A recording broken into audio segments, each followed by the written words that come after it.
That's a good reminder.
Wave again, Michelle.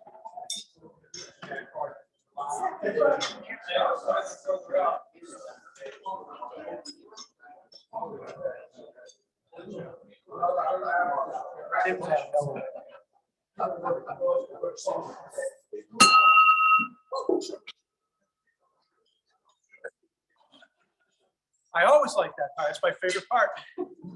Happy New Year, Cary Rotary Club. Happy New Year. Welcome to 2022. It's great to see the friendliest and warmest looking group of Rotarians in District 7710. Wonderful to have a large group here with us, as well as a large group online. So thank you very much. As we begin the meeting, can I ask Ron Stanton to please lead us in the prayer and the pledge? Ron. Thank you, President. Please bow with me. Heavenly Father, we just thank you for this gorgeous day you created for us. We thank you for all the blessings we received in 2021. We're so grateful for life. We're so grateful for Rotary, our free country, and the men and women who serve and protect us. We ask for protection for all the men and women, our U.S. military, and all those who protect us on a daily basis. As we begin 2022, we pray for Rotary, our club, its leadership, for a successful year. Help guide us to provide for those in need. Let us always remember our motto, service above self.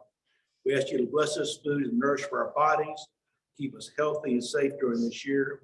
For our name we pray, amen.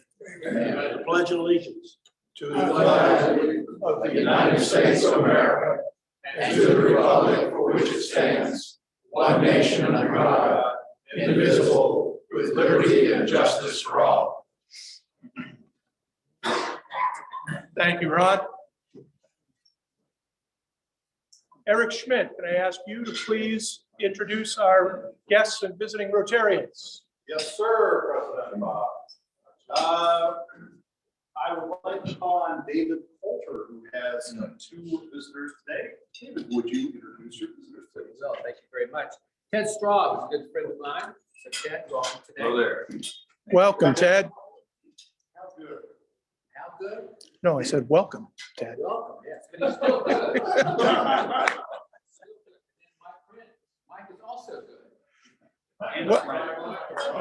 Welcome, Mike. Two of them have been part of a church group that we've been part of really since about for almost 30 years now. So yeah, so welcome to both of you. Thanks for being here. Thank you, David. Do we have any other visitors today? Thank you very much. Welcome to our visitors. And back to you, President. Thank you, Eric. Thank you, Eric. A couple of quick announcements before we get into our full program today. A reminder, last week Bill Fletcher shared that Raleigh Rotary Youth Leadership Award applications are due for junior students January 15th. Have we received any new applications to your knowledge, Bill, since last week? So we've still got slots to award, and I'm sure we know juniors that would both enjoy and deserve the award. So please, let's get our applications in. As a reminder, yes, sir, Ron. There's a lot. I will just give a great thank you for Bill. And my granddaughter went to Raleigh, and it had a major impact on her life. And so I would just encourage, if you know anyone who's a junior in high school, to attend. So just endorse it. Thank you, Ron. I appreciate that. And thank you, Bill, and all of the Youth Services Committee for your work on this. Also, we mentioned RLI, Rotary Leadership Institute, will have an in-person, in-district session on Saturday, January 29th at the Vocational Center in Clayton. I believe it's the Johnston County Vocational Center, if I'm placing Clayton accurately on the map. Yes. I know I've personally been to a session at that facility. It's a great facility. It's only about a 45-minute ride. And RLI is an outstanding program. We believe in it. For those that want to learn more about Rotary, we tend to get very focused on our club. RLI is a great opportunity to see what the organization is all about outside the club. We've got members that are faculty. We've got members that are, who all has participated in at least one session of RLI. I think you get unsolicited testimonials from anybody that's participated. So I strongly encourage you to get involved with that session. This will be the first in-person session in some time. Wow. Yes, sir, Jim. Like that, and you meet some really great people too. You do. Like Jim. You're absolutely right, right? Folks that we wouldn't otherwise come in normal contact with. So thank you, Jim. Socially, we've got an event coming up at the end of February. Eric, can you share a couple of quick details on Carolina Hurricanes? I would be glad to. I need to get in front of that. for the people online. I can bring you over. All right. Who is a Hurricane fan in the room? Carolina Hurricanes fans. That table, I need to see a hand over here. Come on, come on. All right, so the club, over a course of many years, has gone to a Hurricanes game pretty much every year. And it's just a fun time for us to get together with other members from the club, bring some family out, and have a great time. So we've selected a game on Sunday, and it is February 27th. The Hurricanes will be playing the Edmonton Oilers. So daytime game, you can bring family if you've got grandchildren or you have children that might potentially want to come. Our tickets are going to be in the lower bowl. We have a discounted rate. These tickets are normally $125, so $67 a piece. So it's a lot of fun. We always have a great time when we do this. If you are interested in attending, please see myself, Don Finkbeiner, or President Bob. Any one of us, you just tell us how many people you would like. We will put you on the list, and then we'll go ahead once we get everybody signed up and arrange to have it. We'll all be in one section, so we'll be together. It's a lot of fun. I encourage everybody to sign up. Great.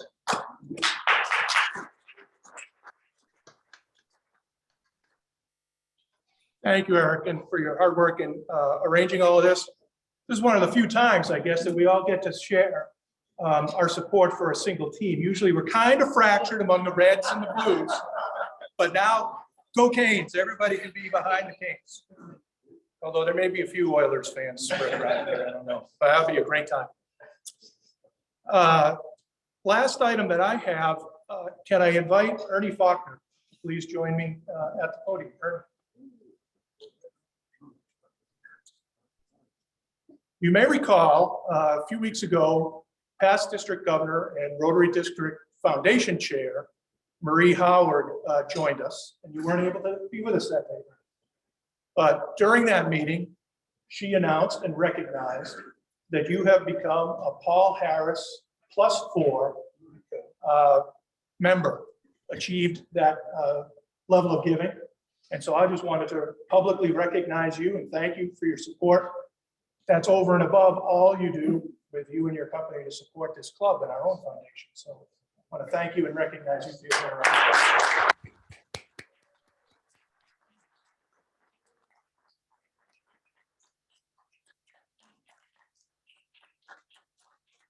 I didn't pull him on screen. Somebody online tell me, was he in the camera field of view?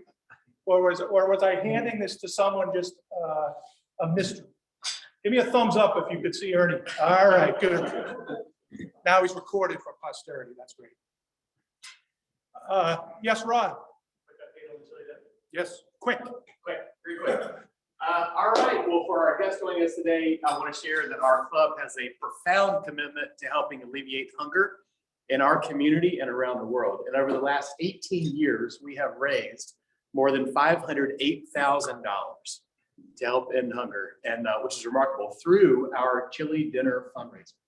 Now, $500,000. That is $500,000. Our event is coming up February 1st, Tuesday, February 1st. It'll be during the time of our regular club meeting, so all you have to do is show up. I want to thank everybody who has already committed your support through your sponsorship and your support. We already have more than $25,000 committed from sponsors that have agreed to support our event this year. So grateful to everyone who stood up to express your support. Soon, within the next week or so, you will be getting more information about what you can do to support this event, which is through selling raffle tickets. This is a new aspect of our fundraising event this year. We're going to be raffling off some great raffle prizes, and so you'll be getting more information about that.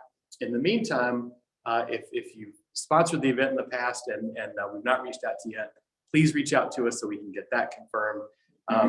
Again, this year's event will take place virtually via Zoom. And so you'll be getting more information about that too, but please help us spread the word. Anything else from the Chili Dinner Committee we should mention this time?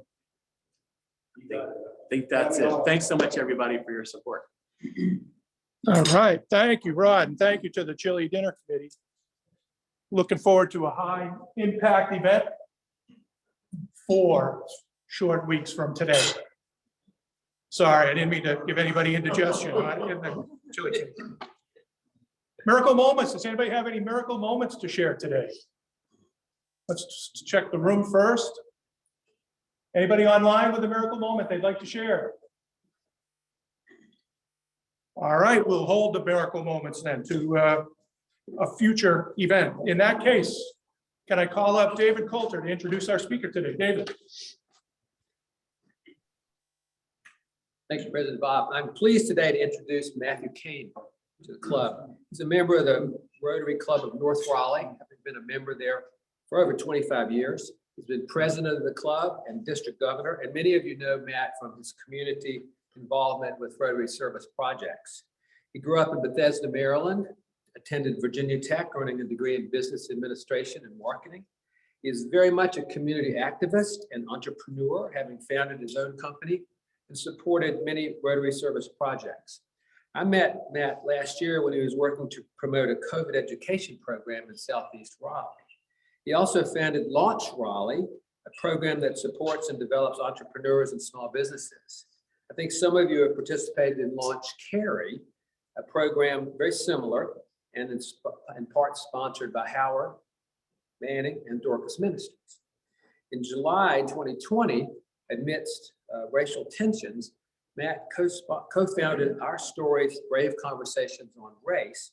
It brings together a diverse group of people on Zoom with a facilitator to share personal stories regarding race. There are over 130 graduates, and the program is being sponsored by a number of civic organizations. Please welcome Matthew Kane.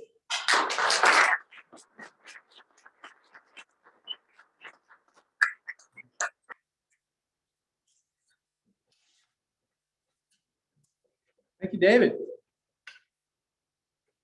Many of you all have been involved in programs, and like many of you, I think about Rotary and the way it gives us opportunities to be what I like to say, the best version of ourselves. I stole that line from a guy named Matthew Kelly, who's a writer of deep thinking books in the Catholic tradition. But I've always loved that idea, the best version of ourselves. And in this case, when I think about things that I've done and things I've participated in that helps me be the best version of myself, that person that I think God is most proud of, I think of programs like this one that I'm going to talk to you about, which is called Our Stories, Brave Conversations on Race. One of the things that prevents us from engaging with people who don't look like us is the fact that they don't look like us. Right? Martin Luther King said, "I am convinced that men hate each other because they fear each other. And they fear each other because they don't know each other. And they don't know each other because they don't communicate with each other. And they don't communicate with each other because they are separated from each other." Amidst much of the unrest in 2020, and you all saw the same stuff I saw, riots and excitement and people going crazy in downtown Raleigh and across the country, and the death of George Floyd. And I, like many of you all, were just in despair saying, we're better than this. We are better than this. But I thought, what is mine to do? What is mine to do? What is Rotary's to do? So I got together with a friend of mine, Katie Gales. She is now a member of the Rotary Club in Holly Springs. She's a Black woman. She and I were essentially the founders of the launch program in this area when we started the Launch Raleigh program. She's brilliant, she's smart, and she, at a moment of weakness, when I asked her whether she would get involved in this program, she said, "You know, Matthew, I'm too busy. I have this list of commitments, long list of commitments." And she is very busy as a director of entrepreneurship at Wake Tech. But she said, "You know, Matthew, this program on race is too important. Yeah, count me in." So then we thought, how do we go about it? What do we do? And I remembered years ago, I participated in a program called Racial Study Circles, sponsored then by the YWCA. It gave me a chance to listen to people of color as they shared their stories in a very small group. I think there were 6 of us. And I went back to that time and I thought, I learned so much from listening to people just share their stories. And I thought, wasn't that the key, Matthew? That when you listen to other people's stories and what they're like and how they grew up, I gained a respect for them. I learned to like and love them. And I thought, maybe that's what mine is to do. So if we could get some slides going. So we essentially founded a program called Our Stories, Brave Conversations on Race. That's Katie Gales on the right, that's me on the left. And we basically put this idea together and said, how do we bring this forward? And we thought, all right, the first thing we want to do is put together a pilot program to find out what works and what doesn't work, and whether even people would be willing to have these conversations. So we ended up recruiting some folks who said, yes, I'd be willing to get involved in a conversation like this over Zoom, right? Because this is, a sensitive time. And we thought, all right, let's see if people are going to gather. It's probably going to be virtual. It turns out that ended up being one of the best features of the program. The fact that it is over Zoom and it allows you to participate by kind of putting one step in, saying, let me give this a try, without feeling like you had to drive for an hour to get someplace in the dark evening. So we tested a bunch of different sample questions. How do you share with one another? How do you tell your story? And these are some sample discussion questions that we ask in the small groups. And you would be surprised how deeply and honestly people answer these questions. It's the first time they get together. What happens is you meet for 6 consecutive times on an evening that works for your schedule, or even on a Saturday morning. And we ask these questions, okay? Next slide, please. We make sure early on, because we knew what was really important, is to make sure that it is a safe space. Because people don't want to share unless they feel like, one, somebody is listening to them, and two, that whatever they say is going to be held in confidentiality within the group. Because often they're sharing a really important part of their story, their life.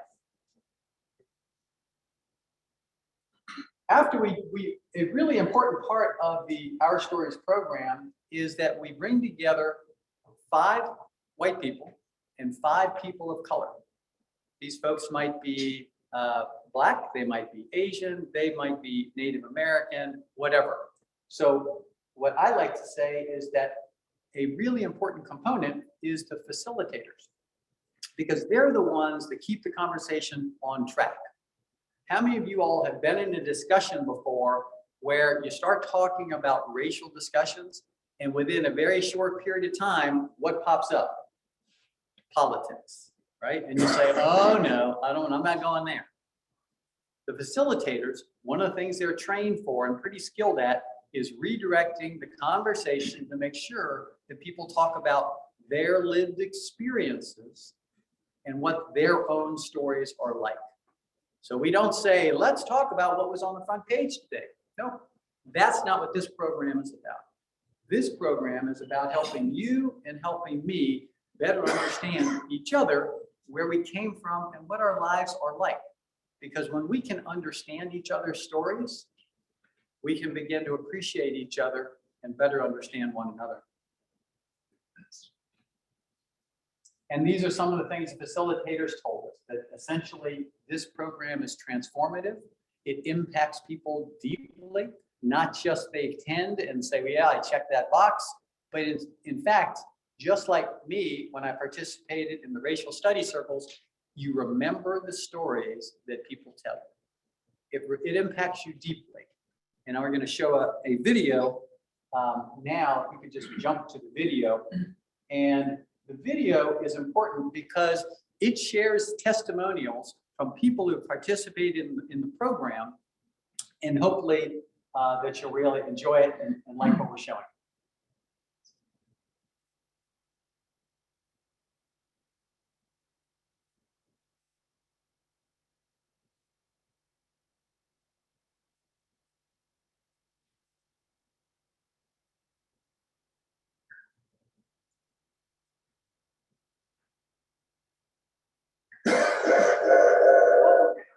Stories, brave conversations on race. The idea is simple, really. What if we made it easy to bring people together for a conversation? White people and people of color, so they get to know each other over a Zoom call. In a small group, they explore the hard questions on race in a safe space over several weeks. Because we think when we share our stories, we connect with each other deeply and maybe, just maybe, make some new friends. Have you ever wondered what it's like to walk in the shoes of somebody who doesn't look like you? To hear their stories about being a Black woman in America or a young white man trying his best to understand race. We have created a forum to allow these conversations to happen. It's called Our Stories, Brave Conversations on Race. We bring together 5 white people and 5 people of color, plus 2 trained facilitators on a Zoom call. They meet each week for 6 weeks. Some are Black, some are white, or Latino, or Asian, or American Indian. After establishing guidelines of confidentiality and trust, you answer questions like, when you were growing up, did you have any friends of a different race? What did your parents teach you about race? You can't walk in my shoes.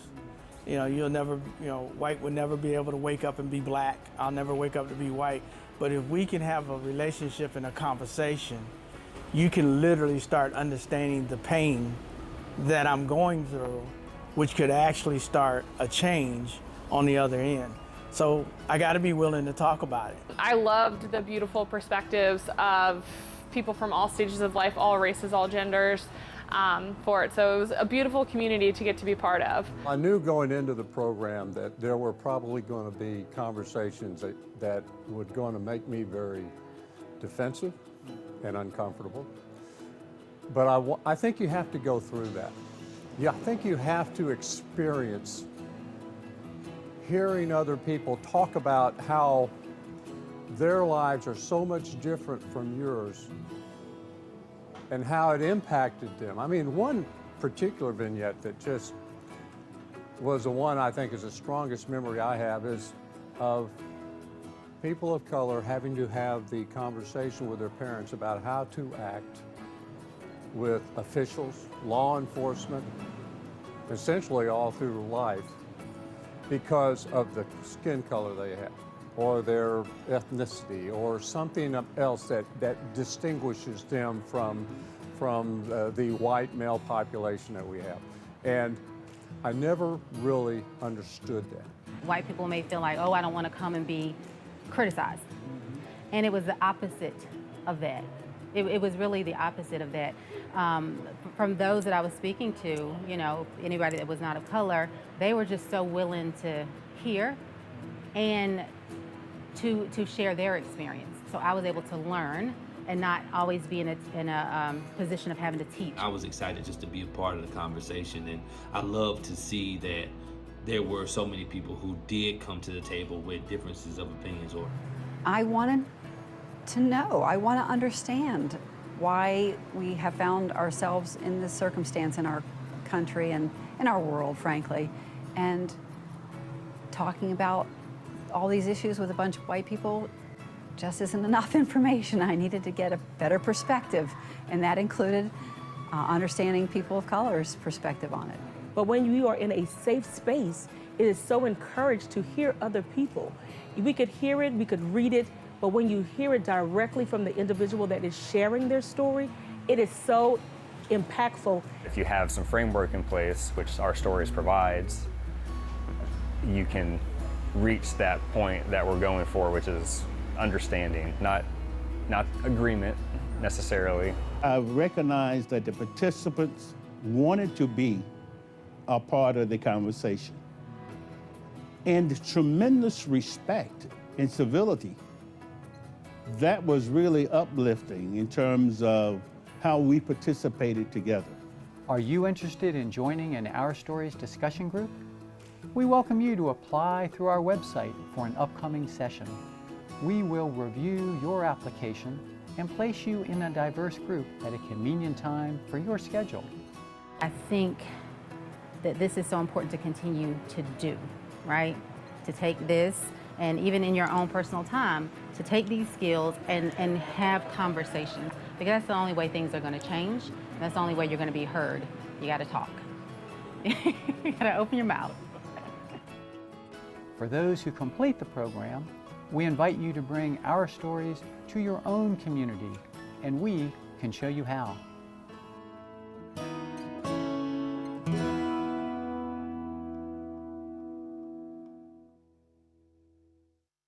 Welcome to Our Stories, brave conversation.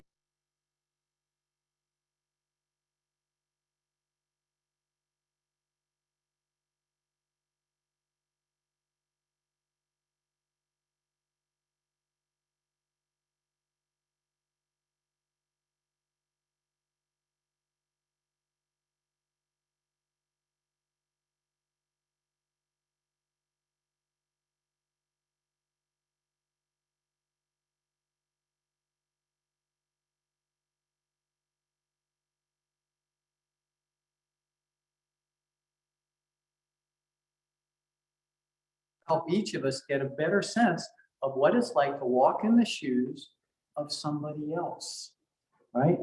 And I think what you heard is people talk about, it makes an impact in my life, right? That's what they said over and over and over. I'm going to ask Howard, who participated in the program, to give his own testimonial about having participated in the Our Stories program. Might want to come up here so the people online can see you too.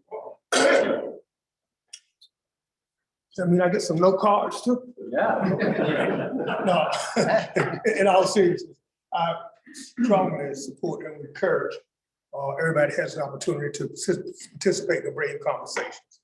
It wouldn't start off like if I wanted to say that a brave conversation, say, why am I the only person of color in this room? That could be a brave conversation, right? Could be the start of one. But what this program does, as Matthew says, it really makes you dig down deep. And there were a couple of questions, if I may expound on, and one was, when you were growing up, what impacted you? And I tell some people that my first lesson in racism came from my grandmother. When I was about 8 years old, she was a domestic housekeeper for mostly white people, not all white people. And sometimes when I wasn't in school, she'd let me go with her to do her chores. And one of her customers had a little white girl named Vicky that was about the same age. And Vicky and I were able to play together until I got about 7 or 8. And I remember Big Mama, that's what we called my grandmama, said, you can't play with Vicky anymore. I was like, what did I do? She said, little black boys don't play with little white girls in Robertson County. So that was my first lesson, if you want to say, in racism. Not white, but just the color of your skin makes a difference. One other good part about it is the people from different parts that we all have these conversations with. Don't want to offend anybody if you're from Johnson County. But we had a lady in my group that was not from Johnson County, but she moved to Johnson County, and she was talking about how great everybody was in Johnson County. She's a lady of color, had 2 kids, and she was just over enthused. And I was like, wait a minute, what are you talking about? So she wanted to know why. My first experience in Johnson County was when I came to college at St. Augustine's University. There was a great big billboard on US 70. When you cross the Wake County line, it just said, welcome to Johnson County, home of the KKK. And I was like, oh Lord, what have I get myself into? But it learned me from that lesson. I need to change my perspective from my time. Johnson County is not the same as it was back in 1970. I had to change my thoughts of thinking that, you know, all of us need to change, regardless of what color, white, person of color, or not. Focus on the things that we have in common and not the things that we have that are different. So I thank you so much for allowing me to participate in it. I strongly encourage everybody else, get in it. You do talk honestly, be transparent, talk open. It is a place where everything is confidential. I think one of the facilitators said it's very civil. It is a time obligation. Was it 2.5 hours or 2 hours every Saturday? Yeah, it's an hour and 45 minutes, 6 consecutive weeks. And the time options are Tuesday night, Wednesday night, Thursday night, or Saturday morning. One of those, not all of them. It's a very good investment. Yeah. Thank you. Thank you, Howard. So I think you can see it. The Our Stories program shares a message. And the message is from each one of us as we share our own story. And if you think it's something that you'd like to do, that you'd like to maybe as the new year starts out, say, you know, I'm going to challenge myself. As District Governor David Hayden said, I knew I'd be a little bit uncomfortable, but it's worth it, right? You'll learn a lot about yourself. You'll learn about people who don't look like you. And you walk away saying, yeah, I've been changed. I like myself before. I like myself better now. So I'd like to open it up. I think we've got a little bit of time. If there's any questions that I can answer or observations or just something that somebody wants to share about race. Yes. What's the objective of the group? This is not at all what I was expecting you to talk about. Yeah. It's really kind of fascinating and interesting. What's the objective of the group? The basic idea is that we completely understand that people who come from all kinds of different backgrounds are never going to all agree. Just won't. But the real goal is to have people understand each other by learning their stories. And ultimately, the real goal, honestly, is peace, right? If you and I don't have much in common, we grow up in completely different areas, I might tend to be kind of suspicious of you, right? I don't really trust you. My hope is that when people take this program and get involved in it, that they'll realize, these people are like me. They have a lot more in common with me than I thought. One of the things I'm happy to say is that other people have come to us and said, we like this program, we'd like to participate, but we live in, for instance, Wilmington or New Jersey. And what I do is I tell them, we'd love to have you participate. Do you think you might even want to help launch a similar program in your community? And when the answer is yes, I say, let me encourage you to find somebody who doesn't look like you. Both of you apply to be in the program. When you finish, look at each other and say, is this something that we'd like to bring to our community? And if so, we help them start an Our Stories chapter in their community. That has happened now in Wilmington, North Carolina, and in South Jersey, New Jersey. We have other folks in Eastern Virginia, Austin, Texas, in Maryland, New York, who have approached us and said, we like this idea. We think it can work in our community too. Did that answer your question or? Yes, thank you. Okay. Yeah. Is there a percent of the population, local population, that you have in mind to kind of achieve this critical mass of common thought? So far, we've about 220 people have gone through the program. And I can't say that I know where it's going to end, but I was listening to a podcast of Bill Gates recently. He was on with Bono and a woman named Rihanna, who apparently is a very famous person that I didn't know who she was. Anyway, on their podcast, they were talking about, my brother said, yeah, she is a strikingly beautiful 6'2" black woman. Is that the same person we're talking about? Absolutely. Yeah. He said she's gorgeous. But they were talking about it, and at the end of the conversation, they were talking about the difficulty about bringing peace to communities. And I almost burst out of my car and I wanted to roll down the window and says, we're Rotary, we got the answer. You know, we're trying to bring these people together, and we think the answer is to bring people together in small discussions. When they understand each other on a small basis, they're more likely to understand things and be tolerant of each other on a big basis. I think there was another question here. Yeah. Well, my real question was, how did you not know Rihanna? Yeah. I'll have to look and find a picture of her and appreciate how awesome she is. All kidding aside, actually, in what you just shared, you answered both my questions. How many people have participated? Are there plans to expand this? So you answered both the questions I had, but I do want to just add a comment that it seems like I've been a part of several conversations where people have come together and have said, I'd really love for our group to be more diverse, and I'd really love to know what else I can do, and I'd love to figure out how we can, I'd love to learn from others. But they also, like they said, and I don't know who to talk to. You know, I just in my circle of people that I know, just isn't very diverse. And so kind of where do I start? And so my comment is just to thank you for this, because clearly it's created a platform for people to be able to connect.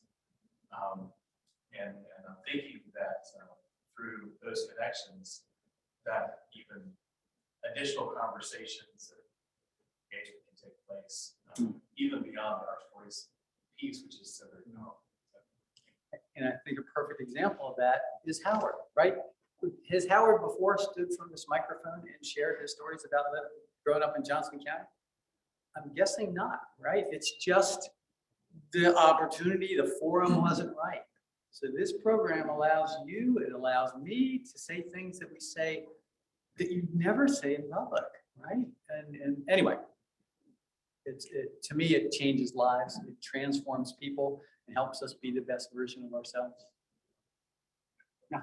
Matthew, along those lines, the experience clearly has an impact. Do people walk away with tools that they can use kind of outside that forum that they found? They do. I'm also happy to say that on the website, which is how, if you choose that you would like to participate, we do have some sessions starting at the end of this month. So if what I've talked about here touches your heart, and you say, yeah, I think I'd like to do that, ourstoriesonrace.org. Ourstoriesonrace.org. With our graduates, we are also listening to them, and many of them are coming back and saying, yes, but, right? Yes, but, yes, I've been changed, but I'm raring to go and I want to do something. So we've got some folks who are, some of the graduates who are putting together a newsletter to be able to share things on a quarterly basis. We've got some other folks who are putting together some face-to-face opportunities where they gather and meet face-to-face. Because remember, what's happening is people are meeting only on a Zoom call. So, you know, sometimes people say, I didn't know you were so tall. So, and then we have other people who are talking about putting together a book discussion, right? And so I think it's really, we're just touching the initial seeds of possibility, but we'd like to basically take the graduates and let them say, this is how I'd like to move forward, and we want to be able to help them move forward. If I could make a comment, in RLI, you can get an experience like this because in the warm-up sessions, we typically say, sit down with the person to your right. It might be a dozen people, maybe 15, and you're going to introduce that person to the rest of the group. And so you share your story back and forth. The only difference is it's another Rotarian who in a lot of cases looks like you, you know, so it's not, but it's a kind of, you can tiptoe into that kind of thing, sharing your story or sharing somebody else's story. Great. Yeah. I think we're done. You recognize my role here, but Matthew, I'm gonna stand 6 feet away. Sorry.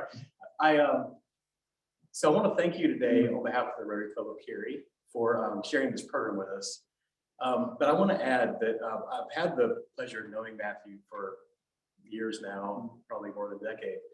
And what really constantly amazes me about Matthew is that not only is he committed to the ideals of Rotary, but he has such a penchant for action. You know, you heard in the introduction, David talked about Launch Cary and Launch Raleigh and things that have come from Matthew's actions. And I just want to say this is another perfect example of a situation where it would have been easy to say, what can I do with an issue so big? And so Matthew, I just want to thank you for your commitment to social justice and the action that you've taken to create what is clearly some very powerful conversations. And so thank you for that. As a token of our appreciation, I have these note cards that depict monuments and landmarks around Cary. They were created, the original drawings were created by our founding club member, Jerry Miller. And we'd love to have you to have those. And thank you so much. Honor. Pleasure. Thank you. Thank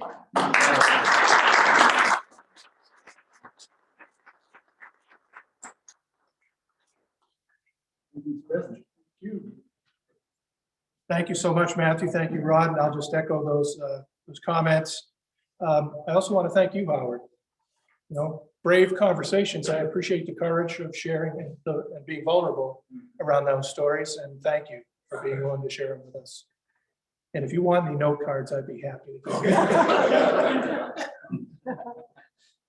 All right. Well, noteworthy dates this week. Tracy Howe celebrates a birthday on January 8th on Saturday. So if you see Tracy, wish him a happy birthday. John Collins celebrates an anniversary. Next Monday, the 10th of January, he'll celebrate 5 years in the Rotary Club of Cary. He has another 7 before he joined us, so that'll be 12 years as a Rotarian. So congratulations. Thank you for what you do. Do we have another birthday on New Year's Day? Did we have a New Year's birthday that I missed? Yes. No, you didn't miss me, did it? Oh, I recognize that. Happy birthday. But a day so nice, we should recognize it twice. I also want to recognize a good friend to many of us, Cater Howard. Would celebrate 22 years as a member of the Cary Rotary Club on January 10th. Cater's gone through a number of life changes recently, and he sent me a very nice note that he's going to step down from the club. So I thought he's been enough of an influence in this club for a long enough period of time that I wanted to be sure and recognize it. But if you see Cater, wish him congratulations. I believe he's planning to spend a lot of time at the beach. He's leaving his law practice and changing his life, but Hey, President Bob. someone whose legacy will be felt in our club, so. want to President recognize Bob. that. Next week, Bruce Howell has arranged to have Mike Landguth, the president and CEO of RDU, join us for the program. So thank you to Bruce for that. Our meal will be fried chicken with baked beans and coleslaw. Like this week, there will not be a salad bar, so you're warned. In 2 weeks, Paul Sossman has arranged to have Elizabeth Karen, who's the owner of Outlander Travel, and she'll talk to us about how COVID has changed the way we travel. So I want to thank all of you for joining us, most especially Ted and Mike. Thank you for being with us today. You have an open and standing invitation to come back and join us. If David can't buttonhole you to drag you, you can sure as heck come and join us anytime. We'd love to have you with us. Thank you again, Matthew, for your perspective, energy, and action. We appreciate all of that. And so can I ask, Dr. Mann, can you lead us out on the four-way test? Think, say, and do. Is it the truth? Is it fair to all concerned? Will it build goodwill and better friendship? Will it be beneficial to all concerned? We are adjourned.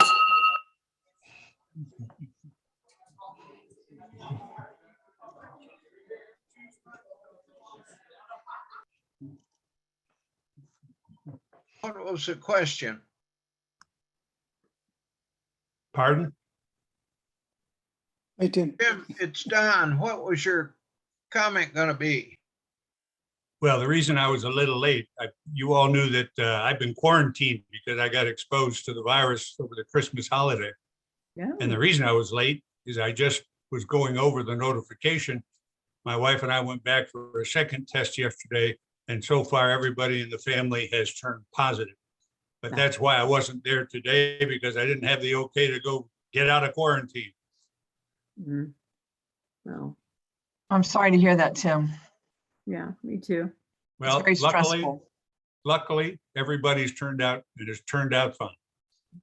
Good. Yeah. Glad That's you're tough. okay. That's great news. Take care, Tim. Yep. Best to Kathy. Yeah. It's too bad. Take care, Tim. Good luck, Tim. I hope that works out. It is. Peeking in the door. See y'all next week. All the best, Tim. Bye-bye. Run. All right. See y'all later. Thank you.